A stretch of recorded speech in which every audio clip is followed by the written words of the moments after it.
studio. Thanks for having me. I'm glad to be here. We heard that you are a 20-year cancer survivor this month. Do you want to talk about your experience with that? Sure. I'm a 20-year breast cancer survivor this month, like you mentioned. It was a day before I turned 33 that I was diagnosed. And if you don't think that doesn't turn your world upside down, it does. But you do one of two things. You either let the disease drive you or you drive it. Wow.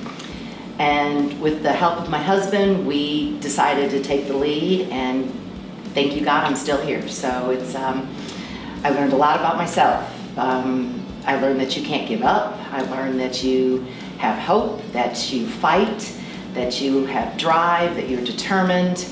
And for this purpose, it made me find my Moxie.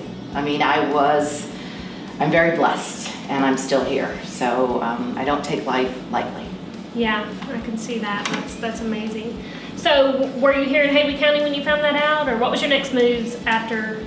I was in Indianapolis. We had moved there in the mid-90s and just went for a normal checkup and found a lump that didn't seem right. And so I started going through the treatments. And one thing we did, which was interesting, because at the time the chemo really, was so severe, of course you were going to lose your hair. And the disease didn't really scare me, or being diagnosed thinking I could die. It was the fact I was going to lose my hair. Mm-hmm. I mean, because then everyone would know you were sick. Yeah. So my husband had this great idea. We went and shaved my head, really, really, really thin, just a little bit of hair left, so that when it fell out, it wasn't so bad. And it was kind of cool. I mean, yeah, I could see that being traumatizing for losing it all at once. Because then, like I said, people know you're sick. Mm-hmm. So it's easier today. Breast cancer is much more prevalent than it was 20 years ago. I mean, you just didn't talk about it. So, but it worked out fine. So. Well, we're happy to hear that. Thanks. That's amazing. Yeah, so glad that you're a survivor. Me too. You talk to us today. So, Me too. I'm glad so to be let's here. talk about you and your husband. What do you do here in Haywood County? We are self-employed. We own Maggie Mountain Vacations and First Choice Realty in Maggie Valley. We started it up in 2004. So I feel really grateful and blessed for that opportunity. We've got about 10 employees, and I'm just grateful that we're able to do it. And we always say it's not me, or it's not him, or it's not our manager that runs the business. I mean, it takes a village. It takes all of us. And you have to like who you work with every day when you spend so much time with them. Absolutely. So. Yes, you do. So walk us through your fears that happened to you, or how you felt before cancer and then after cancer. Like, how did that change your life? Oh my gosh, okay. Great question, because I think that I was diagnosed so young. I was afraid of things, like snakes. I mean, I hate a snake. No matter what anybody says, there is not a good snake. I mean, I'm scared to look at them on TV, in a book, anywhere.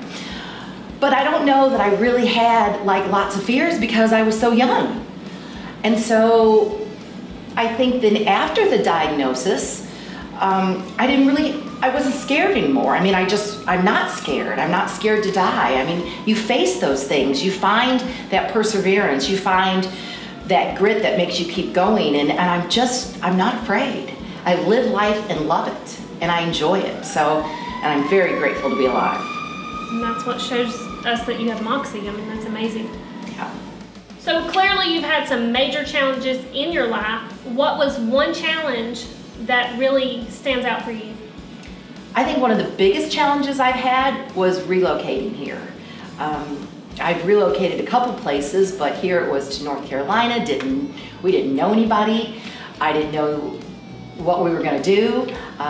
When you uproot and you just start over and you don't have family or friends, or you don't run into childhood friends from school and the grocery store, you really start over. And that was a big challenge, and one that I think that I've mastered well. So why did you choose Haywood County? My husband had vacationed here when he was little. I had never heard of Maggie Valley or Haywood County. and literally got out a map and said, where are you talking about in this little area? And now it's wonderful. I mean, it's just a great place to live. The climate, although it's a little hot today, the climate's beautiful, the mountains are peaceful. It's a great place. So do you get out and enjoy the mountains? Like what do you do? A couple years ago I discovered hiking. Some friends got me into that, and that has challenged me beyond anything I thought I could do.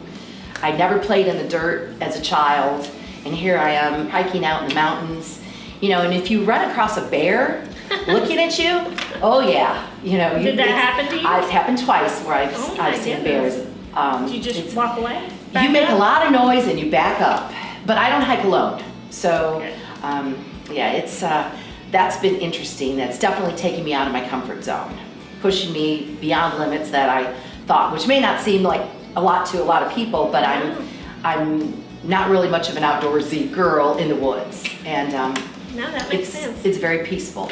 So what does your future look like? What do you have plans, and what's going on in the next 10 years of your life, maybe? We travel a lot, so that is always good. That helps, I think, when you have flexibility in your job, that come and go. We don't have children, so there's the pros and cons of that, and one of the pros is that we can pick up and go when we want to. So I don't know that we'll ever, quote, retire. I don't really sit idle. I have a lot of energy, so I think we'll always be doing something. So we'll just have to see. Future is bright. Good. Do you have any pets? We don't anymore. Oh, no. I know. At one point we had 3 dogs and a cat, and then they all just transitioned, and yeah, that's hard. Yeah. But we have some great pets. So you're telling me that you're very open to try new things, and you got into hiking. So what would be a superpower that you would like to have? Gosh, if I could have a superpower, boy, I'd love to be able to see the future and know what's coming, and maybe be better prepared for whatever's out there. I hear that. But that's not going to happen. So. Right. So with that not happening, what is your superpower now? I think my superpower for me is my inner strength, my determination, and just go with it. Don't sweat the small stuff. So let me ask you, if you had a stage for the whole world to see for 3 minutes, what would your motto be for them? I think my life motto is trust yourself. Be true to yourself. When life gives you an issue or a challenge, so many times we say, oh my gosh, like that mountain's too high, I can't possibly climb it. But if you take one step at a time, and I know that's a cliche, but it's true. If you just take little tiny steps, you'll get there. And it's not a race, at least for me, but it's to get there. I mean, and it doesn't matter if it takes you more time than the next person or less time. Finish it, get there, and you will, but trust yourself, and just when life deals you something you don't like, figure it out, and just go with it. How do you feel when you hear that people say they can't do something? Like, I can't do this. So I hate that because I think a lot of people just don't think they can. They just think, oh, it's just too much for me. I don't have the skill set, or I'm not equipped, or I don't have the resources, but you do. Look for them. Somebody you know has got something to help you if you need help. Have a great circle of friends. Not every friend is who you need at every moment, but surround yourself with good people, and you'll get there, and you can do it. Just don't sell yourself short. I think about Haywood County, and I think about the kids that were born and raised here. What advice do you think you could give to them for the future? Like, what advice do you give for younger readers that are reading and watching this video? I think people have a misconception about Haywood County. If you're born and raised here, so many people can't wait to leave here. The grass is always greener. Get to the big city. But Haywood County is beautiful. Stay here. Follow your dreams. Follow a passion. open a business. There's lots of opportunity here. Just don't go think that you've got to go outside of the beautiful area to leave and find your dream. It's right here. Stay here, find it, you'll get it. That's beautiful advice. I love that. Myra, thank you so much for being here and letting us interview you. We learned so much about you, and we are just so honored that you are She's Got Moxie for August, and we hope that you've enjoyed it too. Thank you so much for having me. You're It's welcome. been a great time.